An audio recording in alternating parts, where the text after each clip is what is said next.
Welcome to Private Banking Strategies Podcast with Vance, Lowe, and Seth Hicks, your secret weapon to protect your assets and never have to start over financially again.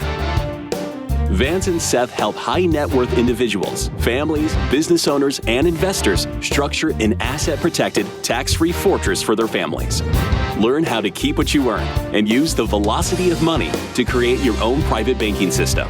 Join us on this journey as we explore the secret strategies of the rich and political elite and help you take total control of your financial security.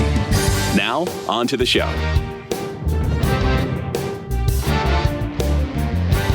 Hello and welcome to Private Banking Strategies with Vance, Lowe, and Seth Hicks. Right off the bat, audience, I'm going to tell you this is a two-part podcast, and this one is incredibly important to make sure that you're listening to both parts. As we were talking before we hit the record button, Vance and Seth were both telling me kind of how this is going to roll, and from my understanding, and Vance is going to correct me if I'm wrong, but the first podcast is really going to be about kind of setting up the story, setting up the example, what's happening in it. And they're talking about putting equity in your home to work for you. And so we're going to have that. And then the second podcast is really diving deep into the numbers and the mechanics. So you don't want to miss that one. Vance, did I miss anything there? No, I don't think so. I think one of the very best things that our audience could do right now is to literally make sure they have maybe a small calculator and pen and pencil because they might want to follow the math. One of the things that we're going to do is literally prove to all of us that it's not so much what we don't know about money that's hurting us.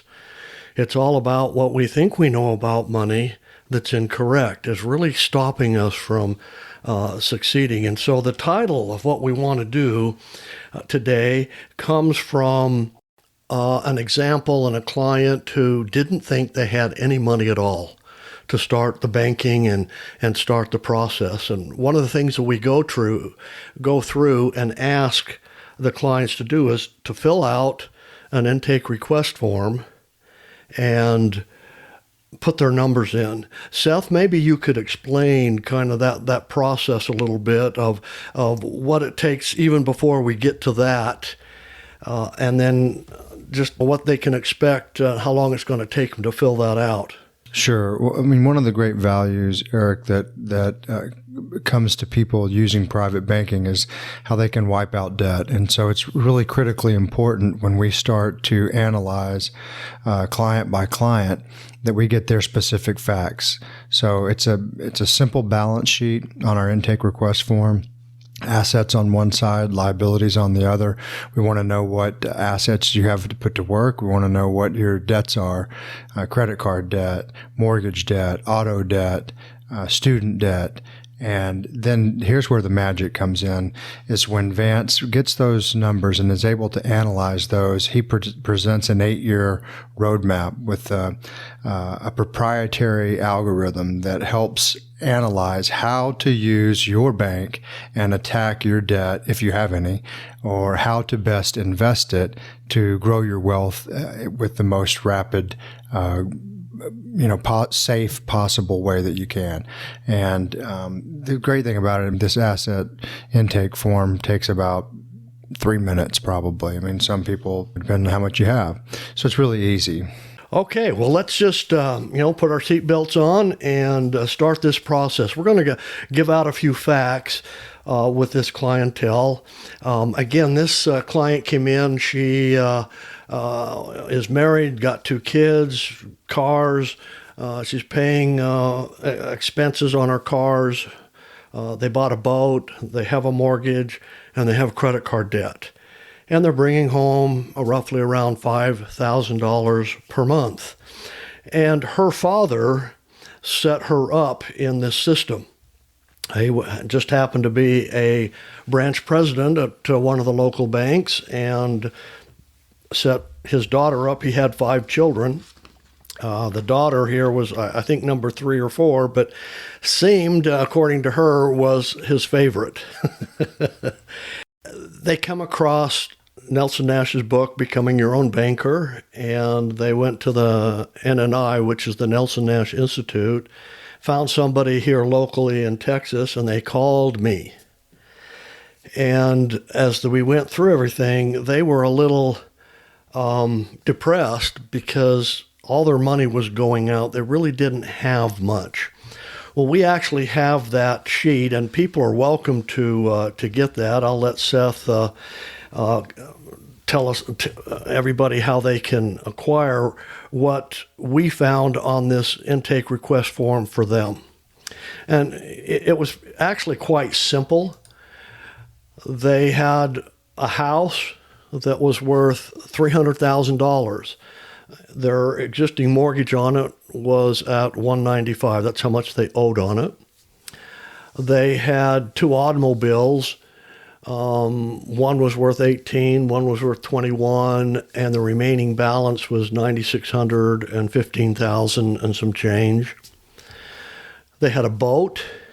Now, boats are kind of lost leaders anyway. They don't hold much value. So they thought the boat was worth $17,000. They owed $10,000 on it. So the house payment was around $800. The automobile payments, $368, $400. Boat payment, $400. The credit card payments, about $500. But the minimum on the credit card was $239. So Eric asked me the question why I want to know what the minimum was on the credit card. I'm kind of curious about that myself. Why would you want to know the minimum? One of the secrets about success with money is following correct principles. And we all have heard most of the correct principles, but we physically and mentally choose not to follow them. One is never spend principal. Never, ever, ever spend principal. And the second rule right next to it, don't even contemplate breaking rule number 1. Okay, but all around us, everyone around us spends principal, so we've lulled ourselves into thinking it's okay to spend principal and wonder why we can't succeed. And then we go on. You're supposed to have a financial plan and you live by it. You set your goals, you live by it, you try to reach them. Many, many things to lead toward financial success, what the average person decides not to do. Well, here's one of them with this credit card. If we're never supposed to give up principal, why would we let go more principal than we would need to if we can keep it in production? So we like to know what the minimum is because it doesn't go plus or negative whether you pay a debt off early or late or earlier than the normal time. You can do that anyway, but much more powerfully and much more quickly if you hold on to the principle longer. Okay, another big philosophy is being able to get the money back, where we show people all the time how to get back 100% of their monthly expenses.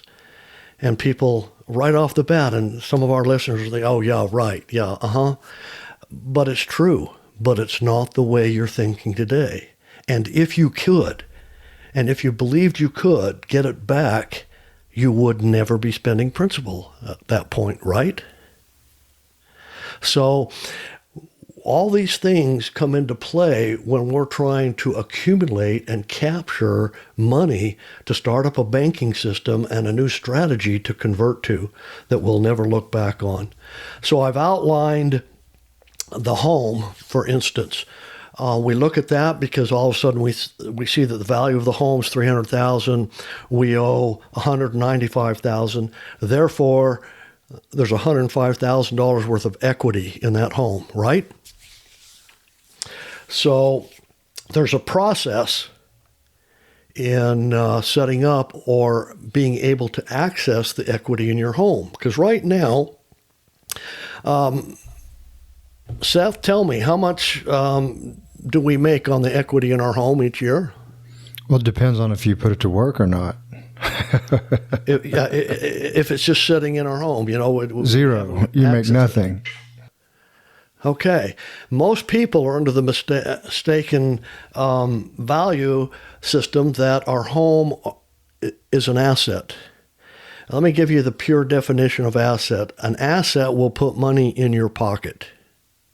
A liability will take money out of your pocket.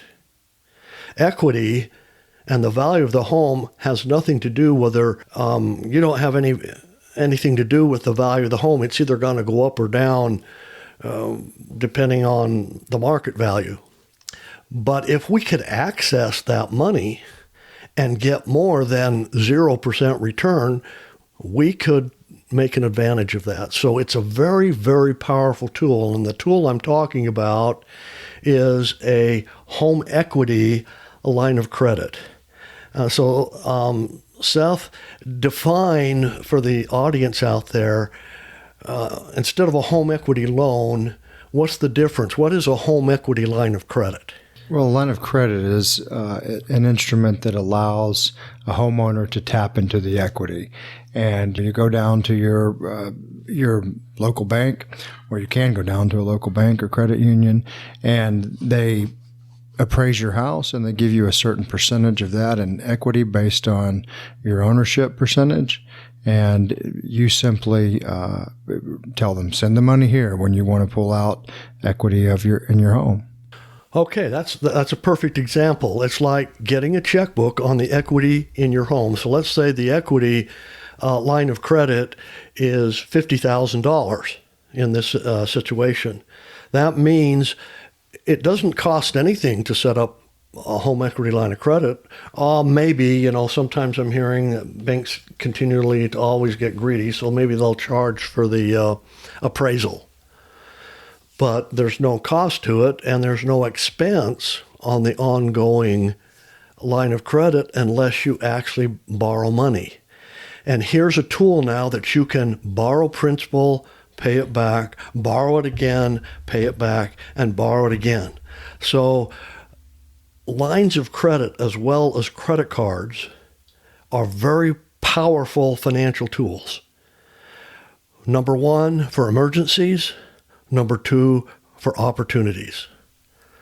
So with that background, we're going to go forward here, and we identified that we're going to take a home equity line of credit, and we're going to use some of that along with some other little assets. They did have $10,000 in savings. Again, she was following her dad's instruction for emergencies. You keep $10,000 in the family bank.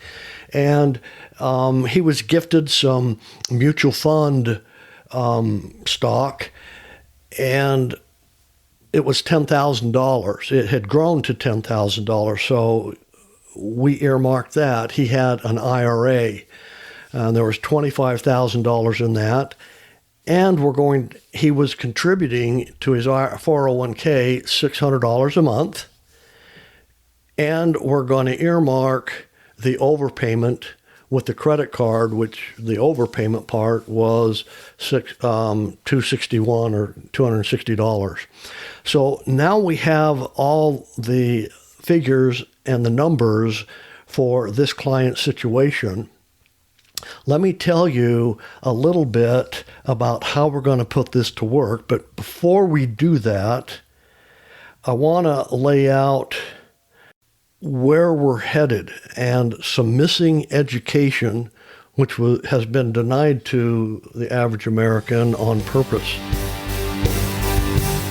Do you see yourself in that story? Do you feel like you are generating a lot of revenue but are not moving forward as fast as you would like? Are you ready for help? Please call Private Banking Strategies at 817-200-4777 or visit us at www.privatebankingstrategies.com.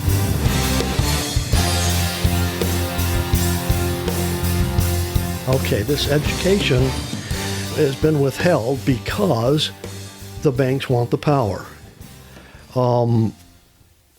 Seth, tell me, normally in the average American's life, who ends up with the money? The banks, centralized banks. Do they always end up with the money? Sure, because that's where most people house the money. I heard a nasty rumor that there was a day that banks give away free money. Eric, do you know about that? I knew about free toasters, but I don't know about free money, Vance. I can't find it either. I can't find out where the banks give away money. Now let's turn their economy, their strategy into our everyday life. Here's a phenomenon. We don't know that we're supposed to be running our family units. Either whether we're individuals, we're married, we've got kids, whatever else. Just like an economy. Another word for that or example is just like a small town. Money has to flow in town and there has to be an economy there, right? It does. So money has to flow. Picture a little town, and it's attracted new money, gas stations, bakery, whatever else. People come through. They're famous for a couple of things, and people stop, and they buy. And that attracts new money. Well, on the family side, we go to work every day. We work hard for the money. And we want to end up with our fair share. The problem is everybody else is ahead of us, the government, taxes, everything else, and we end up with what we call principal. The problem is, are we going to act like a bank or are we going to give the money away? A town that loses more money than it gets in, Eric, what would happen to the town over time? Okay? And what would happen to a town if money doesn't flow from store to store to store? It goes bankrupt. Yeah, it goes bankrupt. It's the same thing. But picture, we just, this month, town got $5,000 in it. And this $5,000 started bouncing all over town and stayed in town. It went from the grocery store over to the car dealership, over to the doctor's office, over to the laundromat, over to restaurants or whatever else. And every time $1 of that $5,000 stopped at one of those stores, it generates another $1's worth of product or services. That is what's missing in our life. We have to move money. So we need to look at our own affair, and this is what I want to bring up here. And feel free, you guys, to comment, because I have to generalize just a little bit here. What would it take? Let's picture something that our listeners here, this is something you can literally picture in your minds, that you've got a friend, or me, or Seth, or Eric. We come across an idea that we think we can really expound and make money on.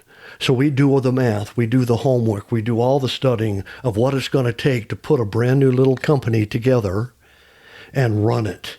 And so we do the budget, and we decide in this instance that this business is going to take from our own personal assets that we've got to put into the business $10,000 a year to keep the doors open.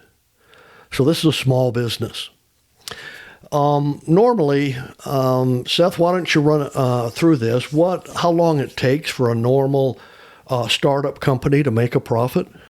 Well, I think statistics show 4 or 5 years before a business is going to show a profit, and that's a good one if you get going right. So the first year that we put in $10,000, what would you say the kind of year that we had for a startup year if we were able to pull back $5,500 or $6,000 worth of profit? Sounds pretty good. Do we have a pretty good startup year? First good year. Not too bad. And the second year we put $10,000 in, if we could pull out $7,500, are we headed in the right direction? Yeah, it's better than going backwards. You're right.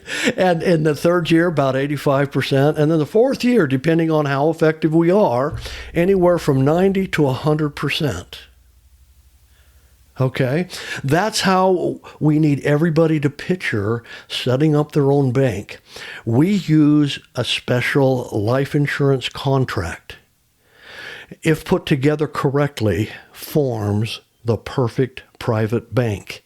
And it's set up with different components in order to make that happen, because government tried to intervene back in the late 70s and put in some mandates and some laws, because the banks were afraid people were rediscovering how money works, because so many people started taking their pensions, all in lump sums, and immediately doing a single pay life insurance policy and living off of the income, the dividends, and the guarantees income tax free for the rest of their lives. And it was far better than any other way of doing things. So they had to literally change the rules, and they called that a modified endowment, and they put percentages. So we follow those percentages right up to that. We're going to call it a modified endowment wall, okay? Because that's what it is, that if you break the law or that rule, then everything is going to be taxable and traceable. If you don't break the rule, everything is tax advantaged and private, not traceable. So it's usually about a 60-40 split in order to get there. And what's really interesting is that ordinary whole life insurance, the stuff that Dave Ramsey, Susie Orman, and these people say are worthless, follows the average business model. Cash value starts about the third year and then grows and becomes popular at that time. People don't want to wait that long. So we put a small percentage in there, as small as we can, in what's called ordinary life insurance, and then we supercharge that with what's called a single premium rider, just like the old days. So that single premium, in an instant, we're going to use this $10,000. $6,000 would single pay life insurance, pay it right up, and we wouldn't owe another penny on that.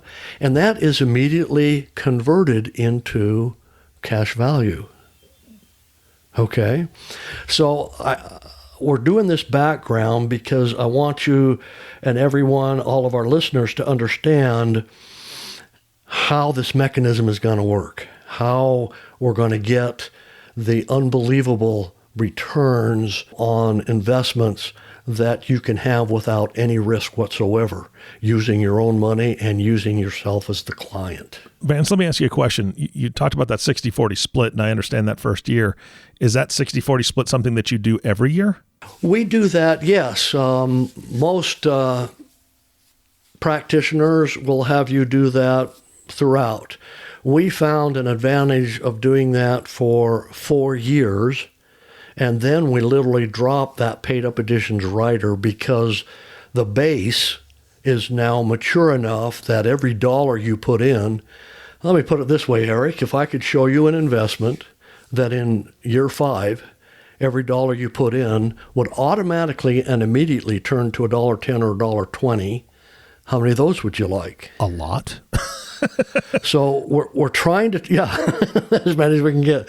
We're trying to turn a life insurance contract into a more than 100% efficient strategy. But I can't get there with that paid up additions rider because there's a little bit of load against it.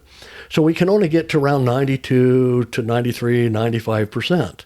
So if we strip it out, we can use that money for a second contract to expand our bank and get more and more contracts into those 50 years. So the premium literally goes down by 60% starting year 5. And every time you put $4,000 in, how would you like your cash value to grow by $5,000? Okay, so that's why. And so we're probably getting pretty close to the end here of this first podcast, but I want to set up before we close, and then we can do any makeup, Seth, that we might need to. The total amount that these people that we showed this client that they had to start their banking with these assets was $80,000. Okay, and so we're going to come back and we're going to show you what $80,000 that was sitting idle can do for somebody if we wake it up.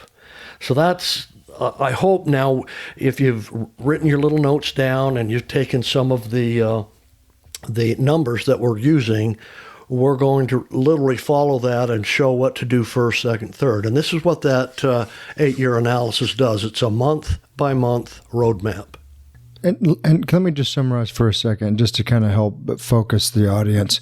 We're talking about a family who thought they didn't have anything to start private banking with. They pulled $10,000 from savings, $10,000 from mutual funds, $25,000 from IRAs, $35,000 from equity in their home, and then they paid the minimum on their credit card, which gave them an extra $260, and they had another $600, about $80,000 of total capital that they were able to identify that could be put into the private bank and put to work for them. So that's what we're talking about here in this scenario. All right. Well, I know that this is going to be we're going to dive into it on that next podcast. But before then, you guys have a ton of resources on your website, a ton of resources that you personally use with folks.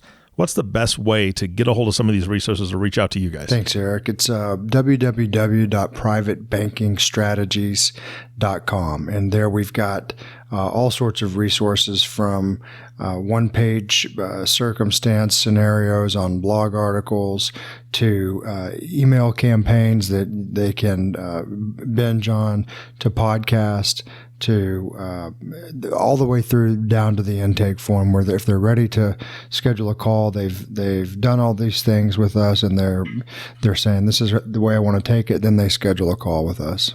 Perfect. Gentlemen, thank you so much. I'm really looking forward to that next podcast. You're welcome. We're looking forward to it too. And of course, our last thank you goes to you, the listening audience. Thank you so much for tuning in and listening to the Private Banking Strategies podcast with Vance Lowe and Seth Hicks.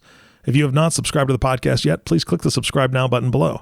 This way, when Vance and Seth come out with a new podcast, it'll show up directly on your listening device. This makes it really easy to share these podcasts with your friends and family. And think about sharing this with somebody that may be in a similar situation to you financially. Maybe you see yourself in this story that they're going through right now, and this could be a possibility for you and maybe one of your friends. Because if you both get on the website, get a bunch of good information before that next podcast hits, then listen to that one together and see if this is going to change your life. Again, thank you so much for listening today. For everyone at Private Banking Strategies, this is Eric Johnson reminding you to live your best day every day. And we'll see you next time. Did that story feel like it was about you? Do you feel you should be making more progress toward your financial goals? Do you feel stuck? Let us help you get unstuck. Are you ready to take action and get your own private bank? Please call Private Banking Strategies at 817-200-4777 or visit us at www.privatebankingstrategies.com. Thank you for listening to the Private Banking Strategies podcast. Click the subscribe button below to be notified when new episodes become available. The information covered and posted represents the views and opinions of the guest and does not necessarily represent the views or opinions of Private Banking Strategies. The content has been made available for informational and educational purposes only. The content is not intended to be a substitute for professional investing advice. Always seek the advice of your financial advisor or other qualified financial service provider with any questions you may have regarding your investment planning.